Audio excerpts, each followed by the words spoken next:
Hey, ladies and gentlemen in the SMB Nation community, this is Harry Brailsford. I'm at the CompTIA ChannelCon conference in Phoenix. It's early August, and I'm with Mark Winter. And it's certainly been a hot one, to say the least, down It here. sure has.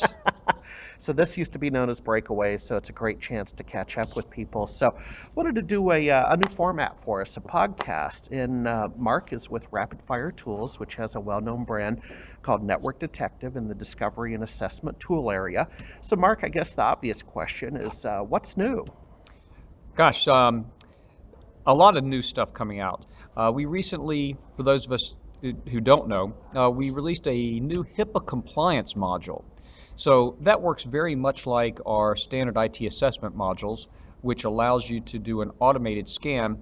But the HIPAA module, the HIPAA compliance module, goes deeper and broader than that as well. So it really allows the service provider, or MSP, who's got medical clients called covered entities or even business associates. And by the way, the new law requires that these people all have an annual risk analysis performed. So you have the tool now to do that. So the tool, exactly. So the tool is focused on the security rule of HIPAA. Okay. And kind of gets everything they need to do, both through the automated data collection as well as a very structured approach to gathering the information that can't be gathered automatically into the tool. I get that. Yep. And it takes a look and determines the risk and puts together all the supporting documentation.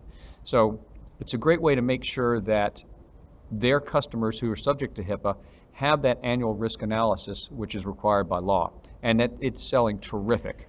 Question for you. This isn't my niche. Now, is this all related to that federal funding a couple of years ago and for medical practices? What was that, EMR? Is this all related to that, or maybe you can help me and the listeners understand? It's a great question, Harry. So yes and no. I mean, it is all intertwined, but what you're referring to is meaningful use, which allows a practice to have, I think it's about $44,000 of money, of grant money provided, but that also requires that they have an annual risk analysis.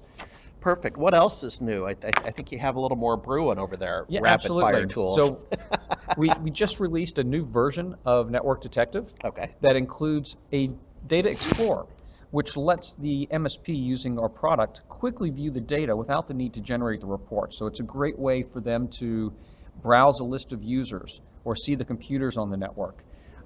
Even take a look at the Exchange and SQL servers, what's there.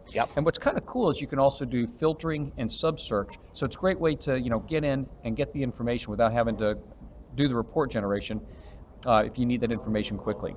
Okay, very cool. So we'll definitely get a reference link off for that. Mark, I have a question for you. I live in Seattle, and I try to stay inside the beltway, as they say. So the conversation back home concerns the Windows Server 2003 end of support deadline of July 14, 2015. So just under a year away, and it's a big deal back home. Question for you is, you're more worldly, as it were.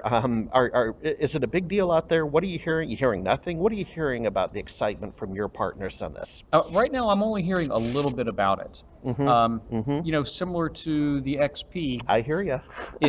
That was really delayed, and our tool does do an aging report and identifies the XP machines and the 2003.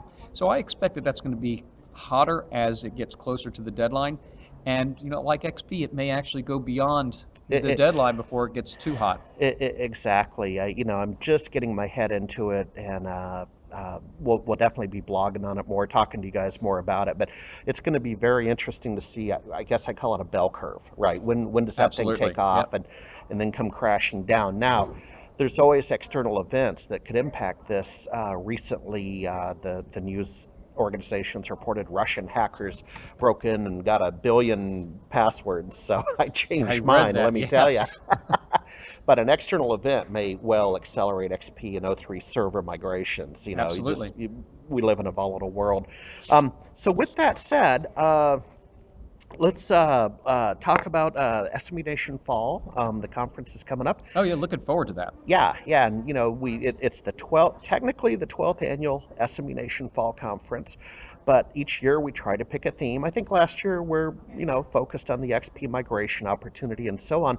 Here we're really having a conversation about Office 365, and I guess I'd raise my hand and say all of my data sources are telling me this is really getting momentum. So number one, are you seeing that? And then number two, I'm assuming your tool also plays a role in that transition. Absolutely, we're seeing a lot of that. I mean, migration to the cloud is a very hot topic, getting hotter, and the first natural step is really moving your email to the cloud into Office 365. And we do have what we call our Exchange module, Okay. which completely will document an on-prem Exchange server. So Okay. the distribution lists, the amount, the folders, the data, all of the settings, so that you know exactly what you need to migrate. Yep. And our customers are using this hot and heavy for these migrations. They document them before, sit down with the stakeholders, because you don't want to just do a migration blind. Make sure that the distribution lists you're creating are even still in use, and make sure that the members are correct. So it's a perfect Yeah. time to clean all that up. I hear that. I've gone through that recently for other reasons. It was more licensing compliance reasons, but it's amazing how employees come and go, of course, and you forward their email account to the successor, and I get all that, but it's amazing how many accounts build up. Absolutely, absolutely. And it's a terrific thing to document, like I said before, and then do it afterwards as well, because our Exchange module will certainly read Office 365, document the new environment so that you can show your customer that you've got it done. Yep. Help you get paid faster. Yep, exactly. So I'll tell you, I think that does it. So thanks for participating in our new podcast format.